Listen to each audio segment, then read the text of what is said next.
Hello everyone, good morning. আশা করছি তোমরা যে যেখানে আছো প্রত্যেকেই খুব ভালো আছো আর সুস্থ আছো। আমার আজ আরও একটি নতুন ব্লগে তোমাদের সকলকে জানাই অনেক অনেক ওয়েলকাম আর ভালোবাসা। আজকের দিনটা ছিল শুক্রবার আর এখন ঘড়ির কাঁটাতে বাজে সকাল 6:30 মতন। সকালবেলা ঘুম থেকে উঠে নিজেকে একটু সময় দিলাম, তারপরে কিন্তু কাজে হাত লাগালাম আর এদিকে ফ্রেশ হয়ে গোপালের সেবাটাও দিয়ে দিয়েছি। আমাদের এখানে কিন্তু বেশ গরম শুরু হয়ে গেছে অনেক দিন আগে থেকে, কিন্তু ইদানিং প্রচুর পরিমাণে গরম পড়ছে, ঘরে থাকাও যায় না, বাইরেও থাকা যায় না, এত গরম। তো ভাবলাম সকাল সকাল উঠে কাজগুলো শুরু করি, কারণ ছেলেকে নিয়ে যাব স্কুলে। তার আগে আমি রেডিও হয়ে গেছি, ওকে স্কুলে দিয়ে আসব। তার আগে ভাবলাম ও তো ঘুমাচ্ছে, আমি এদিকে ঘরটরগুলো গুছিয়ে নিই, তারপরে ছেলের জন্য খাবার বানাবো, ওকে রেডি করাবো, তারপরে নিয়ে যাব। তবে আমাদের এই যে ঘরের অনেক কাজকর্ম আছে, আমি সব সময় কিন্তু রাতেবেলা ঘুমানোর আগে ঘরের জিনিসপত্র গুছিয়ে রাখি, সকালবেলা যাতে কোনো রকম প্রবলেম না হয়। তারপরেও দেখবে কিছু না কিছু এদিক সেদিক হয়ে পড়ে।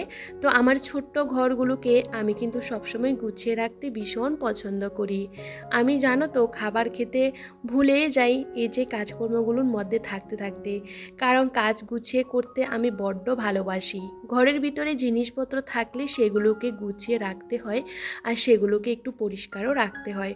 শুধু ঘর সাজালে তো হবে না, ঘরের জিনিসগুলোকে একটু পরিপাটি করে রাখতে গেলে আমাদের তো একটু কষ্ট করতে হবে।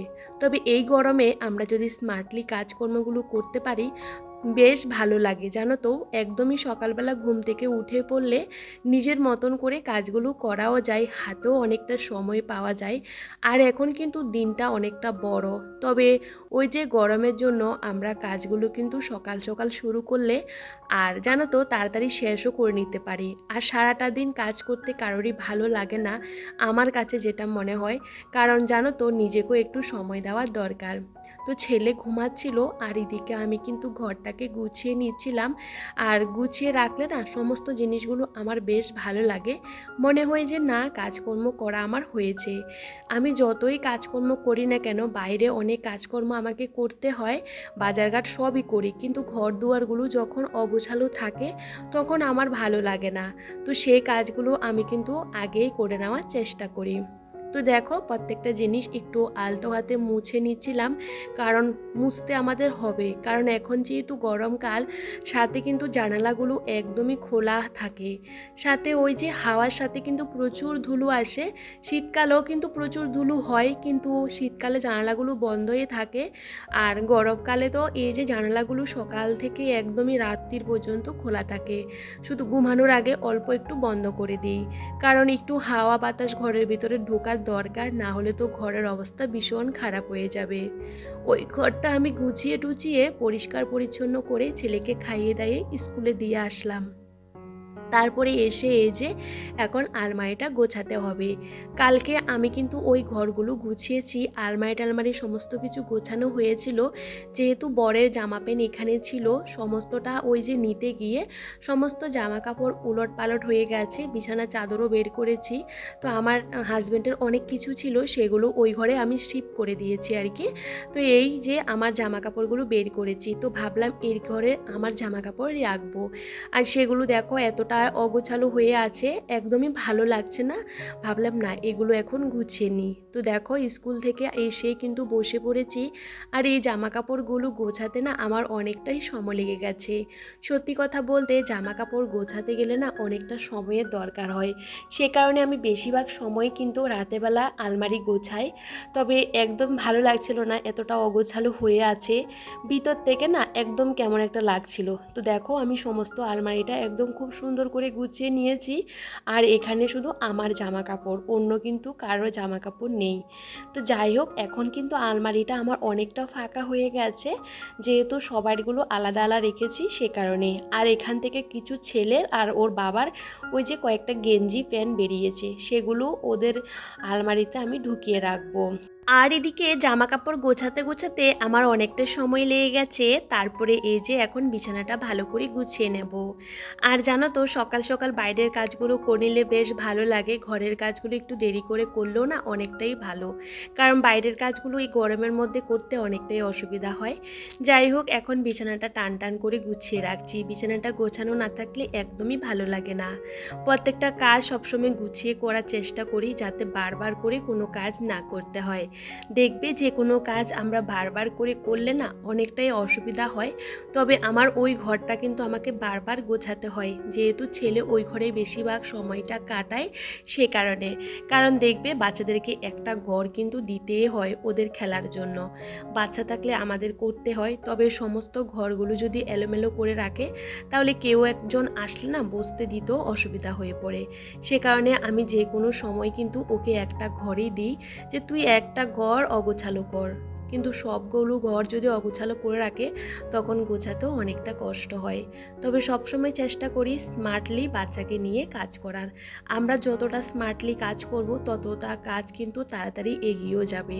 সারাটা দিন কাজ করতে কারোরই ভালো লাগে না, তবে আমাদের মতন বাড়ির বউদের কিন্তু কাজ কিন্তু কখনোই শেষ হয় না।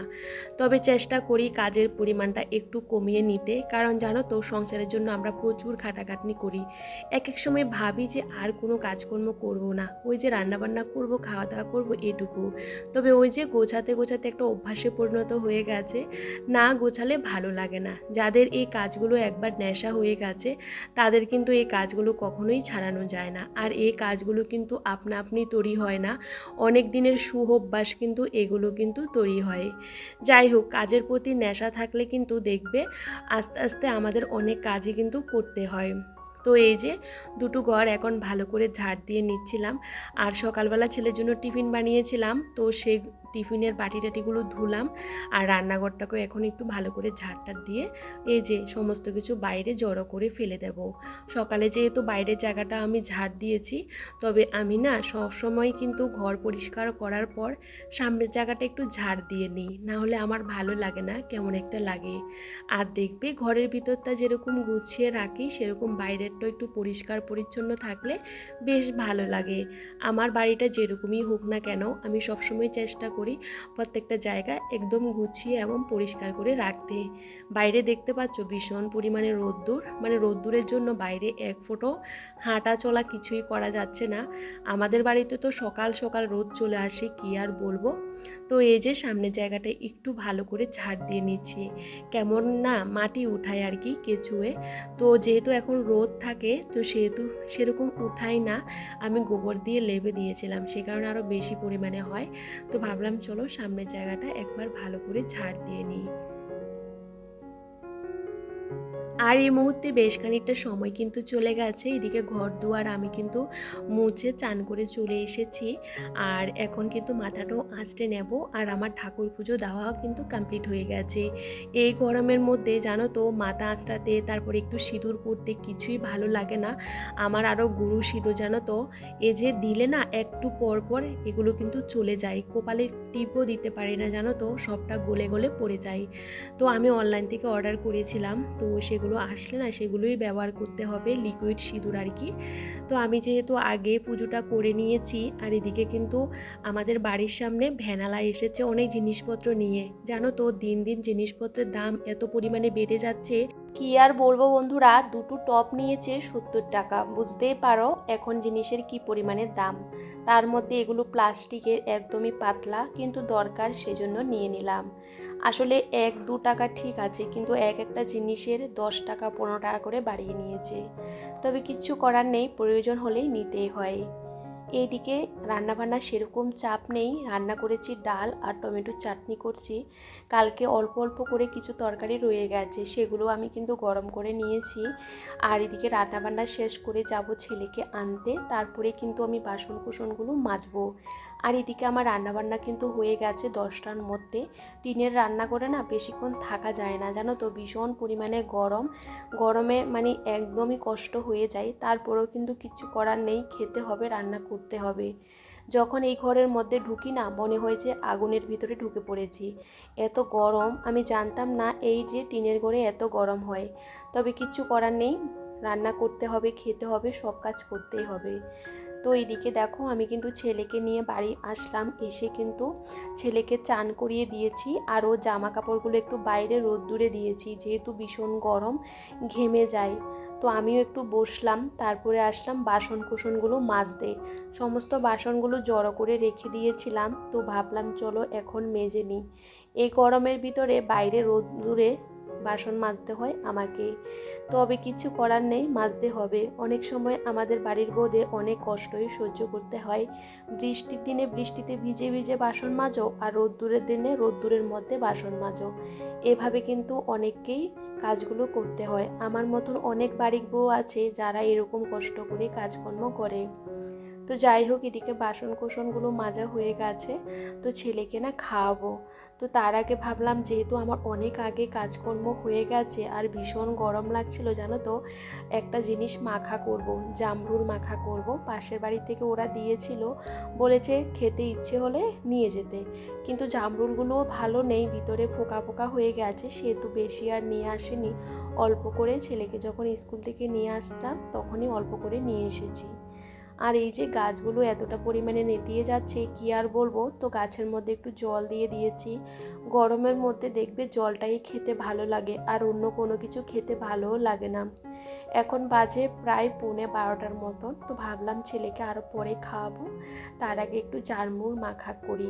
জামরুল খেতে আমার বেশি একটা ভালো লাগে না, তবে এভাবে মাখা করলে না খেতে ভীষণ ভালো লাগে। আর গরমের মধ্যে যে কোনো মাখা খাবার বেশ ভালো লাগে, বিশেষ করে টক জাতীয় খাবার তো আরও ভীষণ ভালো লাগে। তবে জামরুল মাখাটা প্রথমবার করেছি, একটু কাসুন্দি দিয়েছি সাথে, বিশ্বাস করো এত ভালো হয়েছে খেতে। আমি খাচ্ছিলাম আর বলছিলাম বেশ ভালো হয়েছে। ছেলে তো আর খেতে পারেনি ঝালের জন্য। তবে চলো আজকের ব্লগটা এখানেই শেষ করছি। সবাই ভীষণ ভালো থেকো, সুস্থ থেকো, সাবধানে থেকো। আবারও নেক্সট ব্লগে দেখা হচ্ছে। সবাইকে টাটা।